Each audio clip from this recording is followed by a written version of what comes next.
Kaulah kekuatanku,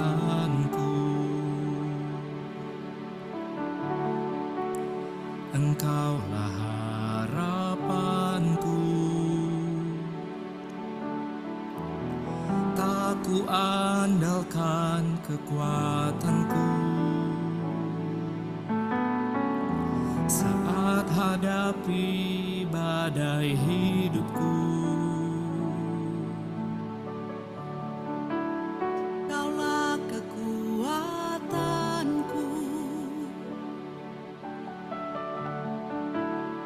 Engkaulah harapanku.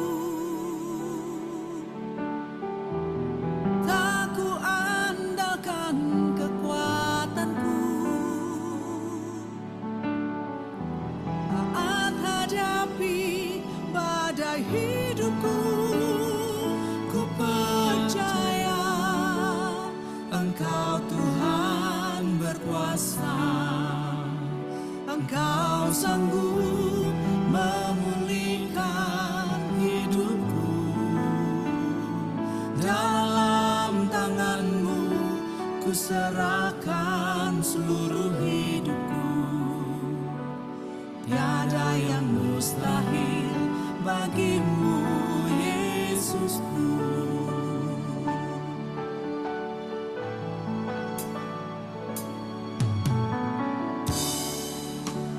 Kaulah kekuatanku,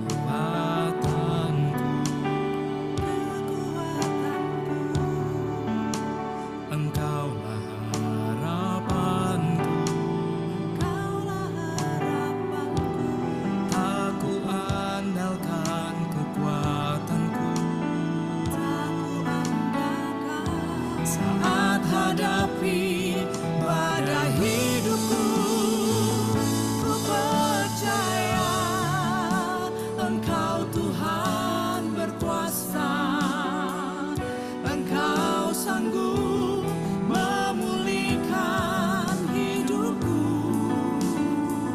Dalam tangan-Mu ku serahkan seluruh hidupku. Tiada yang mustahil bagi-Mu, Yesusku. Ku percaya Engkau Tuhan berkuasa, Engkau sanggup memulihkan hidupku. Dalam tangan-Mu ku serahkan seluruh hidupku. Tiada yang mustahil bagi-Mu, Yesusku. Tiada yang mustahil bagi-Mu, Yesusku. Tiada yang mustahil bagi-Mu, Yesusku.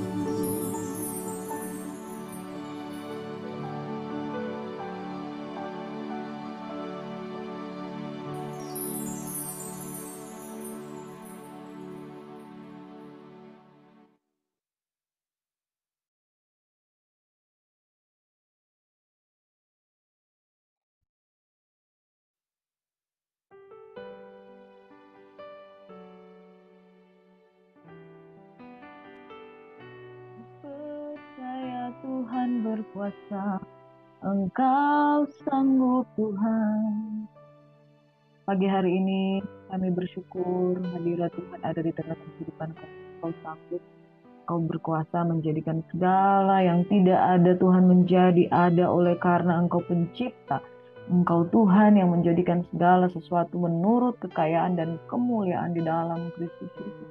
Bapa di surga, kami bersyukur pagi hari ini Tuhan. Apapun yang kami alami pada pagi hari ini, kami percaya kami kuat, kami diberkati, kami sehat, kami diberikan anugerah. Janjimu Tuhan menjadi kekuatan di dalam kehidupan kami. Pada saat kami pegang janjimu, kami diberikan Tuhan kekuatan baru. Bapa di surga, pagi hari ini Tuhan kami rindu Tuhan. Kami mau Tuhan membangun segala sesuatu berawal dari kasih karunia-Mu. Dalam nama Yesus Bapa, kami berdoa dan mengucap syukur. Kiranya Engkau yang mengawali hari kami dengan pertolongan yang sungguh ajaib bersama dengan Yesus dapat melakukan sekarang. Dalam nama Yesus Tuhan kami berdoa, mengucap syukur, berkat Tuhan tersedia atas kehidupan kami. Sambut berkat-Mu dalam nama Yesus. Haleluya. Selamat pagi, sahabat Yesus yang diberkati oleh Tuhan Yesus Kristus. Tetap semangat, tetap melayani Tuhan, dan tetap mengasihi Tuhan. Satu kebenaran firman Tuhan yang kita akan pelajari pada pagi hari ini, yaitu dari kitab Mazmur. Dari Mazmur 126 hingga Mazmur yang ke-135, ayat-ayat yang luar biasa yang memberikan kita kekuatan baru. Dan kita belajar pagi hari ini dengan judul Ketika Tuhan Memulihkan Keadaan Sion. Saudaraku yang diberkati oleh Tuhan Yesus Kristus, Sion adalah kota di puncak gunung, saudara. Bangsa Yahudi atau bangsa Yahudi di kota Yehuda, saudara, suku Yehuda itu mereka sangat menyukai kota Sion karena di Sion itu adalah tempat pujian penyembahan, tempat di mana Daud membangun bait suci Allah, tempat Daud membangun tabut Tuhan ada di sana, saudaraku. Dan bangsa Israel atau bangsa khususnya bangsa Yehuda, kerajaan Yehuda itu sangat memuja-muja Tuhan. Dan Sion adalah pusat, dikatakan bahwa Sion adalah pusat kerajaan damai. Tapi ketika bangsa Yehuda itu, kerajaan Yehuda itu diserang, Sion diporak-porandakan dan Sion diserang. Namun janji Tuhan bahwa Sion adalah tempat di mana nama Tuhan ditinggikan. Dan ketika Tuhan memulihkan keadaan Sion, itu keadaan kita seperti orang yang bermimpi. Saudaraku yang diberkati oleh Tuhan Yesus Kristus, mari pada pagi hari ini, mungkin kehidupan kita sudah mengalami yang kacau, chaos, porak-poranda. Ada intimidasi, keluarga kita mungkin mengalami berbagai macam tekanan, keadaan ekonomi kita mengalami berbagai macam tekanan, bahkan mesbah doa kita mengalami goncangan di mana-mana terjadi, bagaimana kita seolah-olah banyak sekali pergumulan dalam kehidupan kita. Tapi Tuhan berjanji kalau kita sungguh-sungguh di dalam Dia, Tuhan akan memulihkan keadaanmu. Sekalipun iblis tidak senang, iblis berusaha menjatuhkan setiap orang, bahkan dengan sakit penyakit.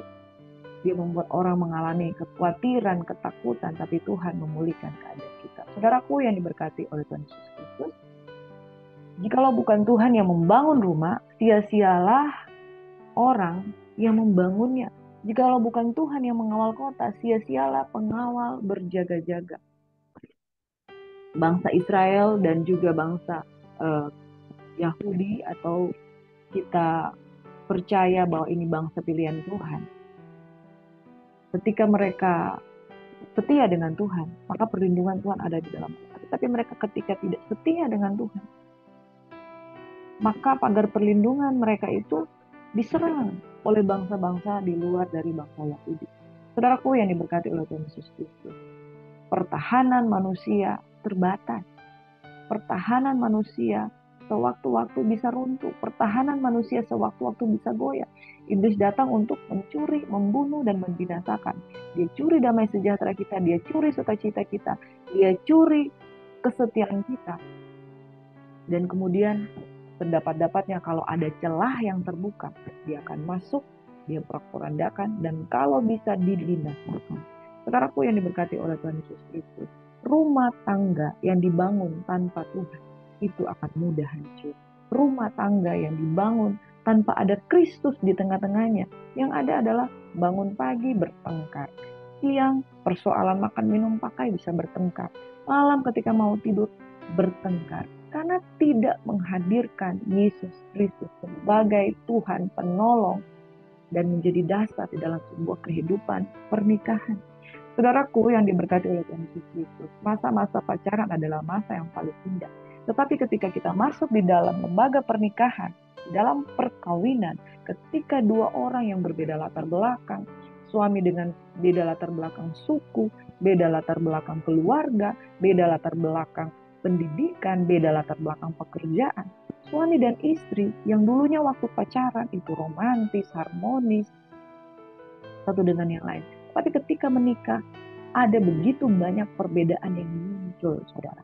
Dan ketika dua pribadi yang berbeda itu berjalan bersama-sama, membangun rumah tangganya, lalu tidak menghadirkan Tuhan di tengah-tengah kehidupannya, tidak menghadirkan ibadah, pujian, penyembahan di tengah-tengah keluarganya. Yang ada adalah bukan dua menjadi satu, tetapi dua menjadi terpisah satu dengan yang lain.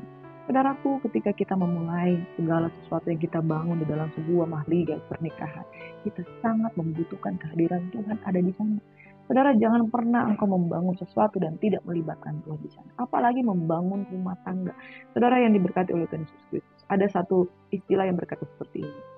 Kalau engkau membangun rumah tangga, kalau tidak menjadi surga di bumi,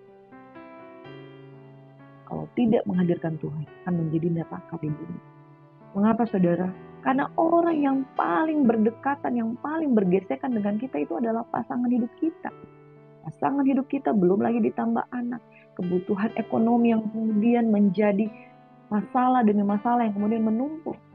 Dan ketika kita tidak mengenal kasih Bapa, kita tidak mengenal kasih Tuhan, tidak ada pengampunan di dalam rumah tangga. Saudara diberkati oleh Tuhan Yesus Kristus. Seringkali yang membuat orang menjadi depresi, menjadi cepat stres di dalam kehidupannya adalah karena persoalan-persoalan kecil di dalam rumah tangga.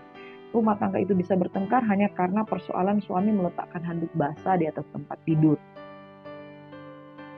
Suami dan istri bisa bertengkar hanya karena pasangannya ketika gosok gigi, odolnya ditaruh sembarangan, handuknya tidak ditaruh di tempat yang tepat, pakaian kotornya ditaruh sembarangan, istri mencak-mencak, kemudian muncul benih-benih pertikaian, pertengkaran, dan ketika tidak pernah ada pengampunan, benih-benih kecil yang menjadi benih-benih pertengkaran itu menjadi rubah-rubah kecil yang merusak kebun anggur, yang rumah tangga diawali dengan bulan madu, kemudian menjadi rumah tangga yang tidak ada sukacitanya sama sekali. Istri tidak lagi mau melayani suami, suami tidak lagi mau menafkahi istri.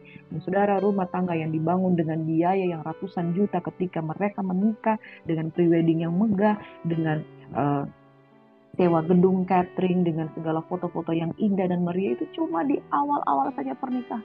Dan rumah tangga yang tidak menghadirkan Tuhan di tengah-tengahnya akan menjadi rumah tangga yang tidak berbahagia. Sebabnya firman Tuhan berkata pada pagi hari ini, jikalau bukan Tuhan yang membangun rumah, sia-sialah usaha orang yang membangunnya. Jikalau bukan Tuhan yang mengawal kota, sia-sialah pengawal berjaga-jaga. Manusia tidak bisa menjaga dirinya kecuali menghadirkan Tuhan di tengah-tengah kehidupan. Saudaraku yang diberkati oleh Tuhan Yesus Kristus. Namun ketika kita berseru kepada Tuhan, ketika Tuhan hadir, Dia pasti akan memulihkan Sion. Keadaan kita akan seperti orang yang bermimpi. Mazmur 126 firman Tuhan berkata seperti ini. Nyanyian Syara. Ketika Tuhan memulihkan keadaan Sion, keadaan kita seperti orang-orang yang bermimpi. Pada waktu itu mulut kita penuh dengan tertawa dan lidah kita dengan sorak-sorai. Pada waktu itu berkatalah orang-orang di antara bangsa-bangsa ini, Tuhan telah melakukan perkara besar untuk orang-orang ini. Tuhan telah melakukan perkara besar kepada kita, maka kita bersuka cita. Pulihkanlah keadaan kami ya Tuhan, seperti memulihkan batang air kering di tanah Negeb. Orang-orang yang menabur dengan mencucurkan air mata akan menuai dengan bersorak-sorai. Orang yang berjalan maju dengan menangis sambil menabur benih pasti pulang dengan sorak-sorai sambil membawa berkas-berkasnya. Saudaraku yang diberkati, kalau kita ingin melihat Sion, kota pujian, Sion, kota damai, Sion, tempat kota Tuhan berdiam, kalau kita ingin melihat Sion yang diberkati, dipulihkan di dalam kehidupan kita, saudara, menabur. Menabur dengan apa? Menabur dengan mencucurkan air mata. Saudara, mungkin engkau mengawali pernikahanmu dengan cara yang salah. Engkau memulai rumah tanggamu dengan cara yang tidak berkenan kepada Tuhan. Lalu engkau mulai mengalami masalah-masalah di dalam kehidupanmu. Engkau tidak mengalami Sion yang damai. Engkau tidak mengalami rumah tangga yang diberkati di dalam kehidupanmu. Engkau mengalami segala satu chaos, kacau, dan tidak ada kerukunan di dalam rumah tangga. Sedikit-sedikit menangis, sedikit-sedikit bertengkar. Tapi saudara, kalau engkau biarkan keadaan rumah tanggamu dalam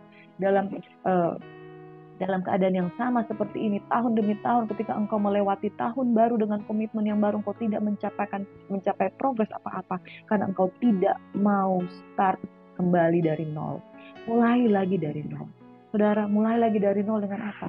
Orang yang menabur dengan mencucurkan air mata akan menuai dengan sorak-sorai. Ketika engkau merasakan bahwa rumah tanggamu mengalami banyak masalah, awali dengan pertobatan yang sungguh di dalam Tuhan.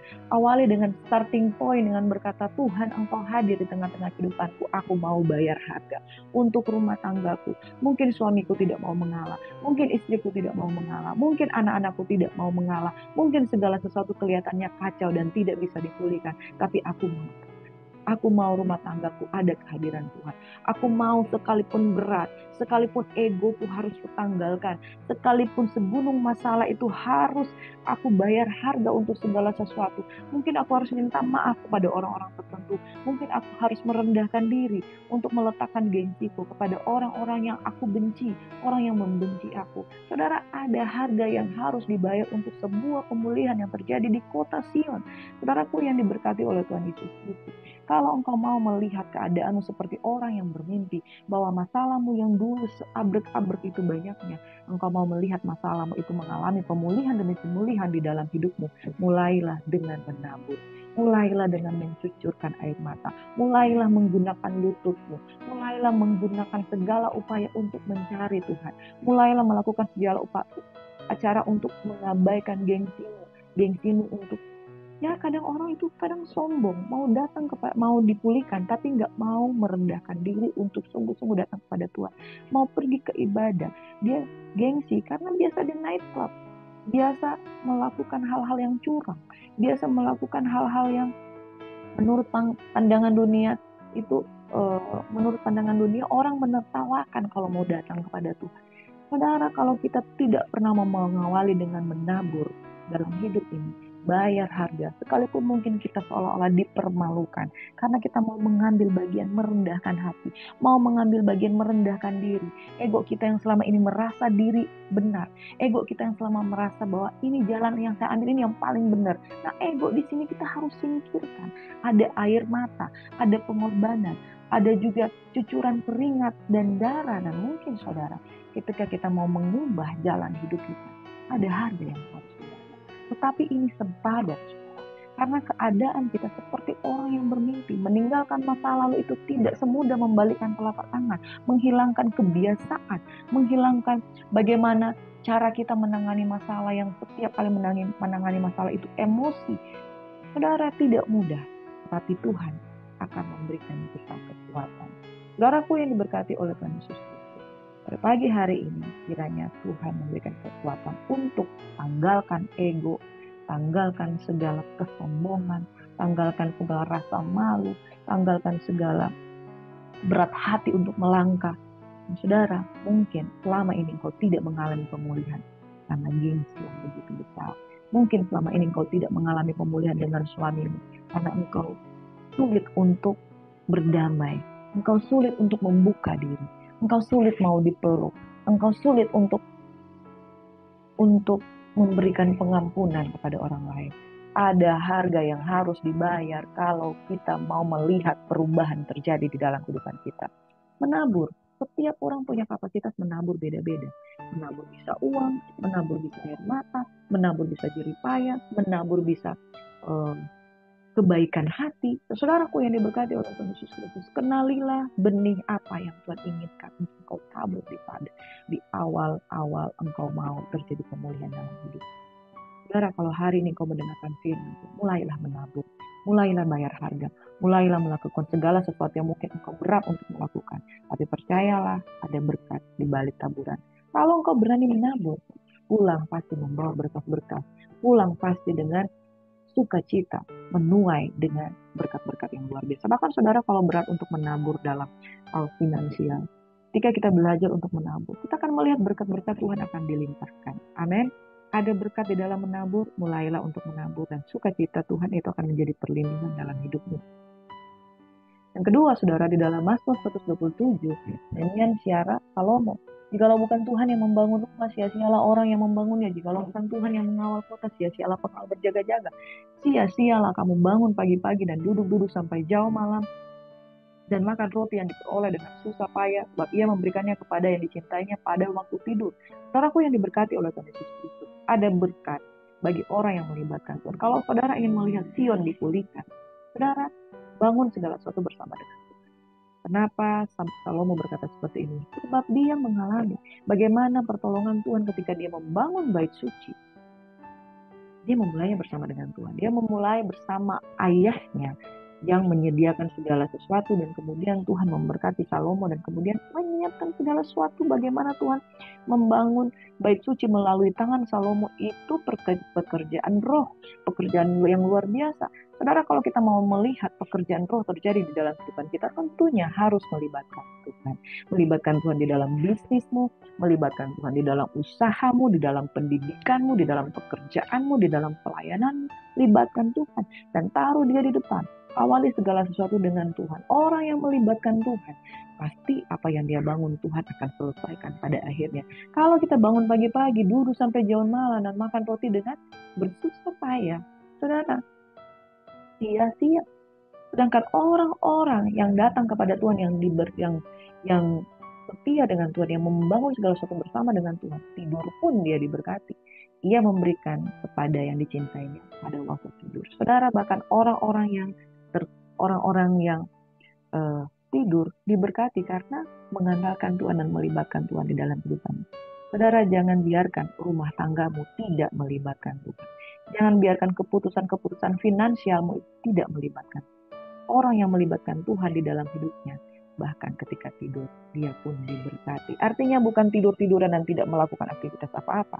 Artinya, ketika engkau melibatkan Tuhan di dalam kehidupanmu, ya saudara, engkau akan mendapatkan pertolongan jauh lebih besar dibandingkan engkau tidak mendapatkan Tuhan. Mungkin ketika engkau tidak menyadari, Tuhan sementara mengirimkan malaikat-malaikatnya, lalu tiba-tiba engkau akan terkejut dan melihat, tiba-tiba Tuhan tolong. Saudaraku, seringkali banyak terjadi seperti itu. Kita melibatkan Tuhan, tiba-tiba bisnis kita dibuat lancar, tiba-tiba pekerjaan kita dibuat lancar. Bahkan firman Tuhan katakan bahwa promosi itu datangnya dari Tuhan. Peninggian itu tidak datang dari timur dan barat, tidak datang dari kanan dan kiri, tetapi peninggian dan promosi itu datangnya daripada Tuhan.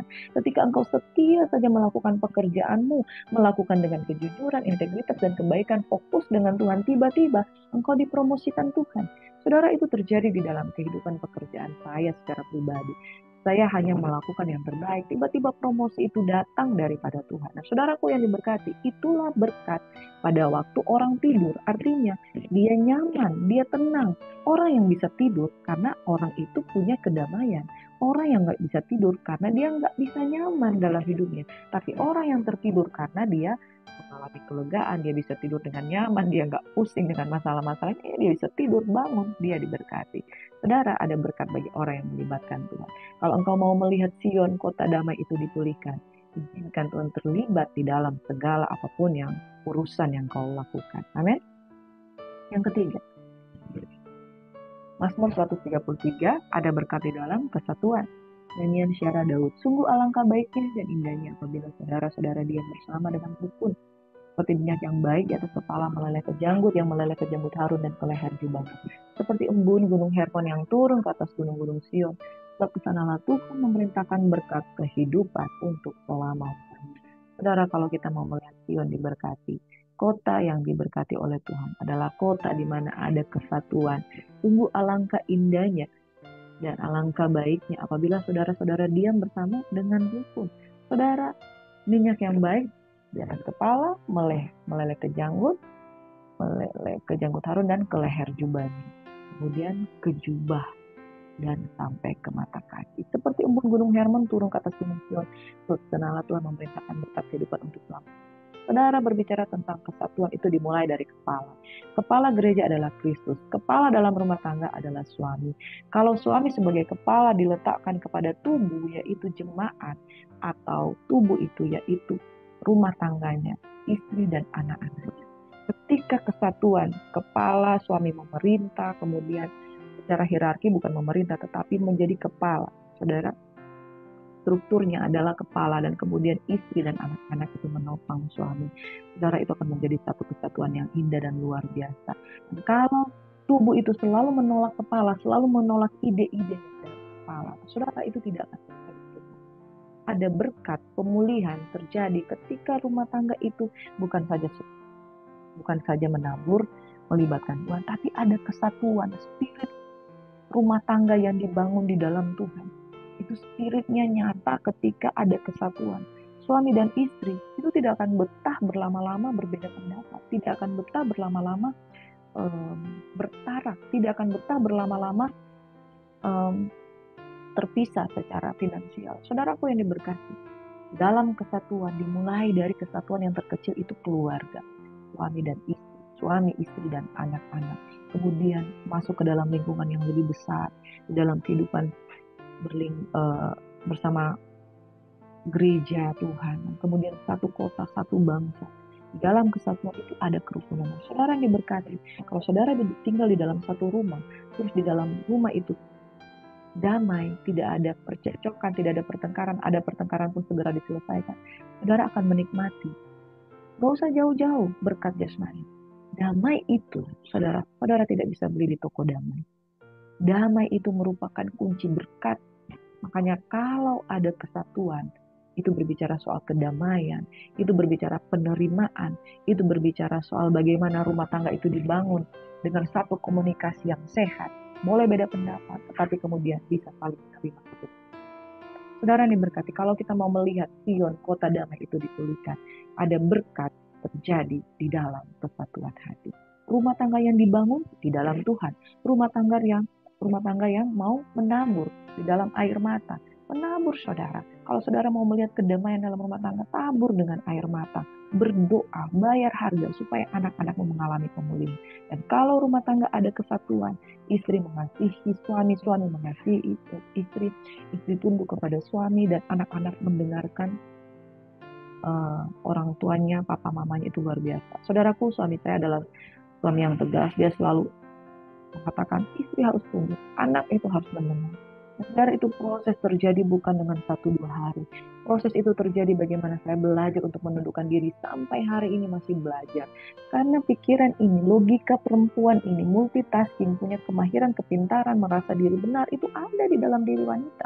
Tapi kemudian kita dipersatukan dengan suami, kita harus memahami kodrat kita untuk tunduk kepada suami. Dan sampai hari ini saya belajar, dan saudara, kalau kita mentaati firman, damai itu bisa kita peroleh. Mengambil keputusan untuk tunduk sekalipun banyak sekali perkara-perkara ini mau komplain, tetapi tunduk itu berbicara soal bagaimana kita menjalankan apa yang menjadi kehendak Tuhan. Di situ pemulihan terjadi. Anak saya tidak berani untuk melawan suami saya karena otoritas itu ada pada suami saya. Jadi kalau suami marah kepada anak dan itu benar adanya, saya tidak bisa komplain. Kemudian kita diskusi, kita komunikasi. Yang penting untuk suami perlu ada otoritas yang kita hargai. Dan selanjutnya perbedaan pendapat itu akan berjalan dengan waktu. Kita akan belajar untuk saling menerima. Anak-anak itu harus dilatih untuk tunduk. Kalau dia tidak dilatih untuk tunduk di dalam rumah, di luar sana dia tidak akan pernah bisa. Dan orang yang menundukkan diri itu tidak selalu dalam keadaan dia tidak selalu dalam keadaan yang ini yang paling benar, ini yang paling benar, ini yang paling benar. Enggak. Tapi tunduk itu berbicara soal menguasai diri kita sepenuhnya. Supaya kita tidak melakukan kesalahan dengan perkataan. Kita tidak melakukan kesalahan dengan otoritas. Kita tidak melakukan kesalahan dengan melawan kehendak Bapa di surga. Di dalam penundukan diri ada ego kita. Bagaimana kita menyingkirkan segala emosi, keegoisan kita untuk belajar tunduk, dan masalah bisa diselesaikan dengan cara-cara yang membawa damai. Saudara, ada berkat di dalam kesatuan. Ketika rumah tangga mengalami kesatuan, pemulihan otomatis akan mengikuti. Setelah terjadi pemulihan, berkat Tuhan lebih lagi akan mengikuti. Saudaraku yang diberkati oleh Tuhan Yesus Kristus, mari jaga kehidupan kita, menabur dengan mencucurkan air mata, bayar harga, dan saudara melibatkan Tuhan di dalamnya, dan kemudian jaga itu. Mazmur 133 ayat 1 dan ayat 3 berkata, sungguh alangkah baiknya dan indahnya apabila saudara-saudara diam bersama dengan rukun. Karena Tuhan memerintahkan berkat kehidupan untuk selama-lamanya. Saudara mau diberkati? Biarlah kerukunan ada di dalam kehidupanmu.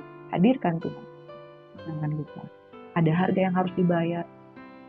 Tapi itu pasti akan membawa tuayan, sukacita, berkat yang melimpah dalam kehidupan. Mari kita berdoa. Bapa di surga, aku berdoa memberkati tangan-tangan yang terangkat pada pagi hari ini, mereka yang rindu untuk mengalami pemulihan, dan mereka mengambil keputusan untuk ada harga yang harus dibayar, menabur dalam doa, menabur dalam kasih, menabur menyingkirkan segala egoisme, melibatkan Tuhan, betul-betul membangun segala sesuatu, menghadirkan Tuhan. Kemudian istri tunduk kepada suami, suami mengasihi istri, anak-anak tunduk kepada orang tua, belajar untuk setia mengasihi Tuhan di dalam keluarga yang diproses untuk semakin menyatu di dalam kesatuan. Kami percaya berkat-berkat yang melimpah itu tercurah. Berkat diawali dengan damai sejahtera, berkat diawali dengan sukacita, berkat diawali dengan kekudusan, dan berkat-berkat seperti ini kami tidak bisa dapatkan di tempat lain selain ada di dalam Tuhan. Sebabnya Tuhan, jika kami memutuskan untuk bayar harga menabur dengan mencucurkan air mata, kami percaya kami akan menuai dengan sorak-sorai. Diberkatilah Engkau pada pagi hari ini, keluar masukmu di dalam perlindungan, ditunggui dan dilindungi oleh Tuhan, dijagai oleh Tuhan. Di dalam nama Yesus berkat-berkat ini tercurah dan kami terima dengan ucapan syukur oleh karena Sion, kota yang dipulihkan, kota yang diberkati, kota damai, itu terjadi pemulihan di dalam nama Yesus. Setiap keluarga-keluarga yang membutuhkan Tuhan, hadirkan Tuhan, dan berkat Tuhan tersedia di rumah tangga kami. Di dalam nama Yesus kami bersyukur. Haleluya, haleluya, amin. Shalom, Tuhan Yesus memberkati.